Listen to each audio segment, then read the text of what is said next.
I'm live. Hi. It's me. Okay.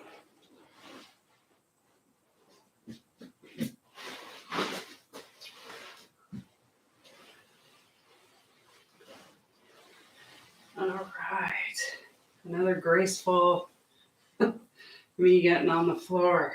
So, uh, today's been a long day. So, grab my tea. Make my tea just for this.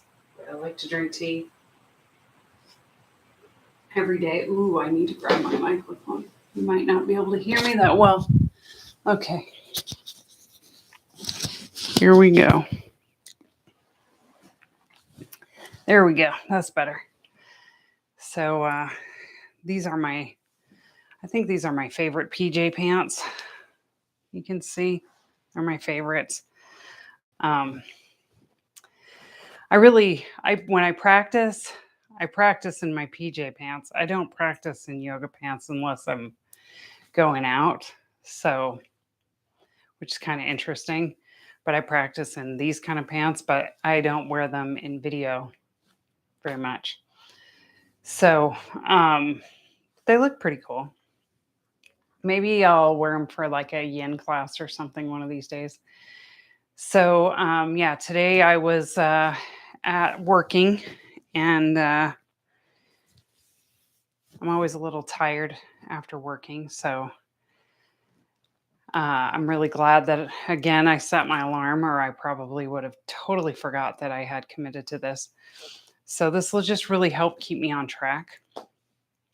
Um,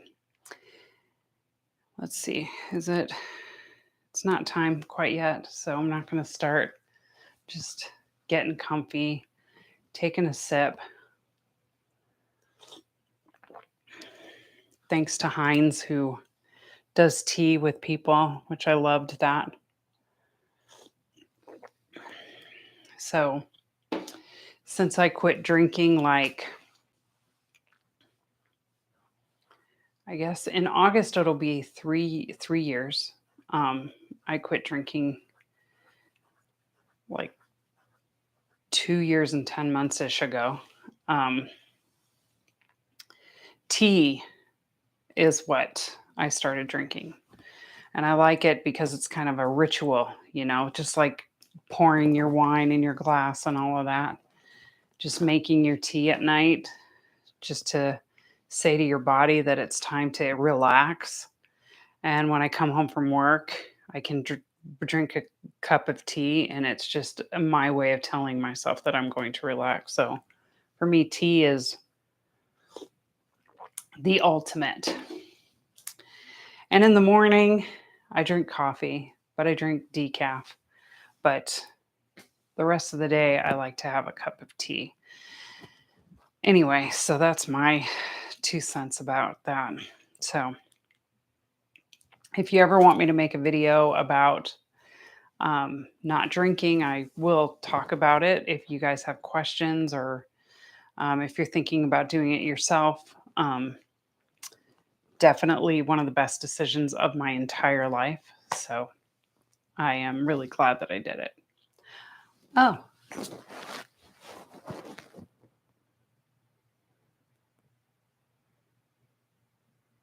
Oh, nice.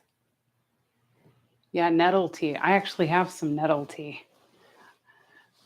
So, yeah, it's good for sinuses. I like to drink. I have like an arsenal of tea. So I always think, like, if the apocalypse happens, um that'll be my medicine. all of my all of my teas. And between that and essential oils, and I know they don't cure everything or anything like that, but I do think that they're way more powerful than, you know, medicine science gives them credit for. They just need to be tested more. So, but a lot of things have been tested and they really do work. So, anyway, so now it's time. And I am going to teach box breathing today. So, box breathing is also called four-part breathing. So so we're going to talk a little bit about what your breath is. So we haven't really delved into that, and this is the best breath to talk about that with. So your breath has we think of breath as having two parts, really, the inhale and the exhale, and we focus on that. And in general, it really does have two parts. But as we study the breath more and more, we realize that the breath has more than two parts. It has four parts. There's the inhale and then there's the exhale, but then there's space. And that's where we're learning how to have. Learning in yoga how to make space between our thoughts. So slowing down our thoughts, slowing down our breath. Because when we slow down our thoughts, that means we can make better decisions, right? It means we can not be so reactive. We're not, there's, it can lower our anxiety. And just like in the thoughts, our breath has space. So there's space between the exhale and the inhale. And then there's space between the inhale and the exhale. So it's very different because the directionality of the breath in those spaces are very different. So when you're holding the breath out for a moment, feels very different than when you're holding the breath in for a moment. So we do play with all four of those parts of your breath. So that's why we call it four-part breath. So we're inhaling, holding the inhale, exhaling, holding the exhale, then inhaling. So we're going through the whole cycle of the breath. Now, we don't hold anything for a long time because that can be very traumatizing. It can be very uncomfortable. We want it to be easy. So we do box breathing at 4 counts. Now, if you're doing an inhale and an exhale where there's no pause between the breaths, you can breathe. You can do an inhale 8 seconds or 10 seconds, depending. Or 10 counts, I should say. And you could exhale for maybe even 12 counts at times. But you would, and that really be extreme. You would probably go 6 to 8 or something like that. But you can have a longer exhale than an inhale, and it's fine without feeling really uncomfortable. But you don't want to have to hold your breath out for a long period of time or hold your breath in for a long period of time, because that can induce some discomfort. And people with asthma and stuff, like, one thing I didn't know this, but people with asthma often have times getting more air. Like, they'll have a lot of air in their lungs and they can't get it out. So holding the breath in can be very panic inducing. So we just don't want to do that. So we're not going for super full lungs with your four-part breath. We're not going for empty lungs when you're emptying your breath. We're going for just a nice, comfortable, medium breath. So you're not trying to empty your lungs completely. You're not trying to fill your lungs completely. You're just kind of going with the flow. You want to make it comfortable. So that's the goal. So that's what we're going to do today. So we're first going to just start. I'm not going to count. We're just going to use the fingers to help us stay where we are. So when you inhale, your thumb touches your pointer finger. When you hold the inhale, your thumb touches your middle finger. When you exhale, your thumb touches your ring finger. And when you hold that, your thumb touches your pinky. So that's all we're going to do to start. And I'm not going to count. I'm just going to do the breath. And then we're going to add the count in after a bit. So using your hands, you can do both hands or one. You just want to stay on the same fingers. So the other thing about this hand movement is this is a mudra. So mudras just connect energy in your body. So when you keep touching these, even though it's very brief, it can tell you a little bit about your energy. So I used to sometimes, if I was touching my pinky to my thumb or my ring finger to my thumb, they would shake. So I knew something was going on here. So you're just noticing that.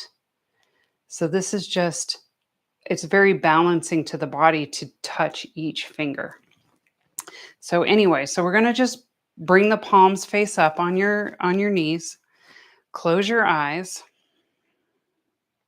and let your breath be totally normal. You might deepen it just a little bit.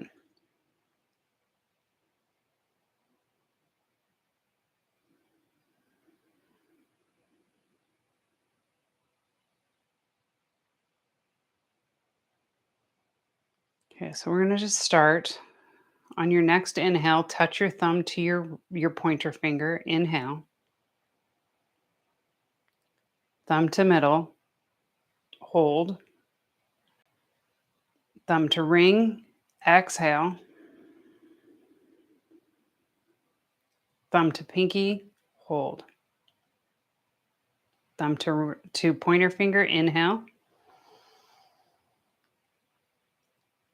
Middle finger. Hold. Ring finger. Exhale. Pinky finger. Hold. Good. Let's let the breath come to normal. So now you got the rhythm a little bit here. Now we're going to add the counting. So I'm going to count with each breath, and I'm going to say inhale, hold, exhale, hold. And you'll just know to do the fingers along with it. You can do both fingers. I tend to just want to do one, but that's okay. Do what feels comfortable for you. You want to do the most comfortable breath. We're trying to go for comfort. There's no edge here. And then we'll talk about what I notice when I do it. And we'll also talk about what this breath does afterward. So we're going to inhale. One, I should have started counting. Sorry, let's start over. Let's start. Exhale here. Inhale. 1, 2, 3, 4. Hold. 1, 2, 3, 4. Exhale. 1, 2, 3, 4. Hold. 1, 2, 3, 4. Inhale. 1, 2, 3, 4. Hold. 1, 2, 3, 4. Exhale. 1, 2, 3, 4. In. Hold. 1, 2, 3, 4. Inhale. 1, 2, 3, 4. Hold. 1, 2, 3, 4. Exhale. 1, 2, 3, 4. Hold. 1, 2, 3, 4. Inhale. 1, 2, 3, 4. Hold. 1, 2, 3, 4. Exhale. 1, 2, 3, 4. Hold. 1, 2, 3, 4. Inhale. Exhale. Good. So now you got the gist, you know how to do the fingers, you know how to do the count. So we're going to do 5 rounds together or on your own. I'm going to do them here, you're going to do them there. So we're just going to do 5 rounds. So you just count, you can count out loud. I'm going to count in my head, but you can also just count in your head. So this is great to do anywhere. You can do it anywhere because nobody will be able to tell what you're doing if you can keep the counting in your head. So we're going to just start. You just do 5 full rounds on your own. Go.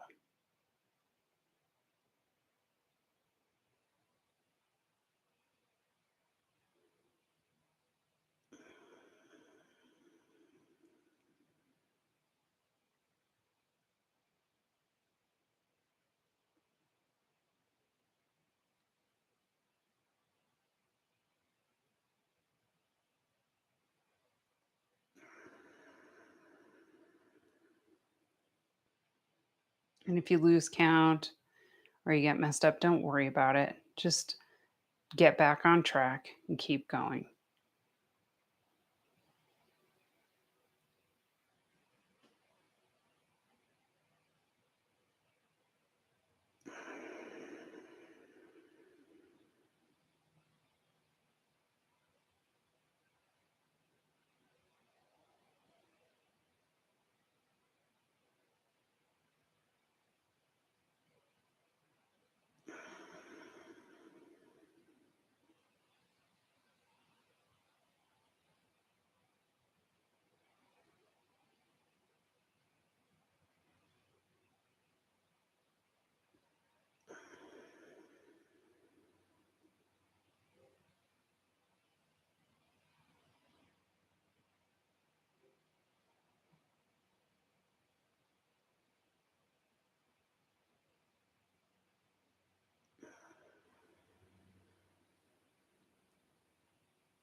Do one more round.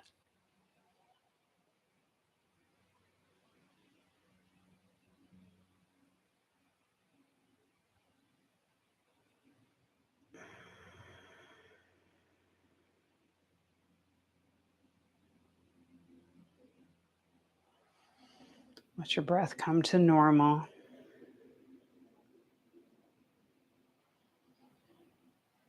Take a few deep breaths.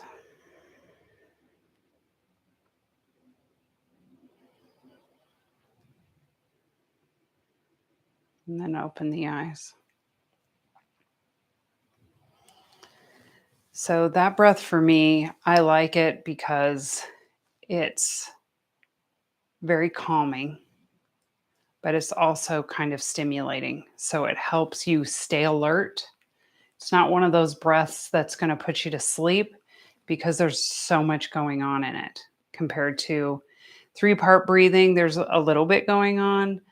Ujjayi breath, you do that with movement usually, but but you can do that anytime. But a lot of breaths are really meant to kind of lull you into maybe sleep, like three-part breathing, like yesterday. But this breath you can do it anytime. You could do it watching television. You can do it driving your car. You can do it on your way to someplace that's a little bit stressful just to get you down to like a lower baseline. So that's what I like about it. It's not going to put you to sleep, but it's going to calm your central nervous system down. Oh, great. I'm glad you liked it. Oh, cool. Cool. Yeah. So it'll calm your central nervous system down, but it will also help you will be alert, you'll be able to pay attention, which is great, which is what I love about that breath. So it's another tool in our toolbox, another skill. So you can use that, like I said, driving. I've done it on walks. I've done it in shavasana in yoga class. I've done it in my car on my way to some place that I'm nervous about, like a job interview or a difficult conversation. So it's just a really great way to get that baseline so that your energy is right where you want it to be. And you're not letting the mind, again, I talk about this a lot. When the mind's just getting too much time, you've thought about something over and over again, and you know it. You're like, this thing's been flipping around in your head. You know that you can now let go and do something like this, like the four-part breathing. So I hope you'll use it. And if you do use it in some way in your life that helped you, I'd love to hear about it. You can, you know, send me a comment anytime and I will see it. And if you have any more questions, just let me know. So thank you, Creator Mom, for showing up. It's fun not to do it all by myself. So, all right. So maybe you'll be here tomorrow. We're going to do naughty breathing. Not naughty, not this kind of breathing. Naughty, nose. It's nose. It's the energy lines that go all the way through your head down to your spine. So this is a chakra breathing technique, and it's really good. Yes, it's a good one. It's a good one. Yeah, I love it too. I love it too. It's another one that I find like stimulating yet calming at the same time. Yeah, one of my favorites too. So yeah, we'll be doing that tomorrow. So, yeah. And then we're going to do on Friday, we're going to do So Hum, which is it's a chant. You do it usually in your head, but we're going to talk about it and how you can use that with your breathing, because So Hum is also your breath. It's the sound of your breath. So we'll talk about that too. So awesome. Awesome. All right.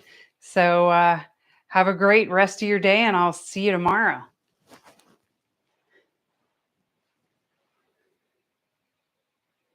Bye, Creator Mom. Bye. Thank you for coming.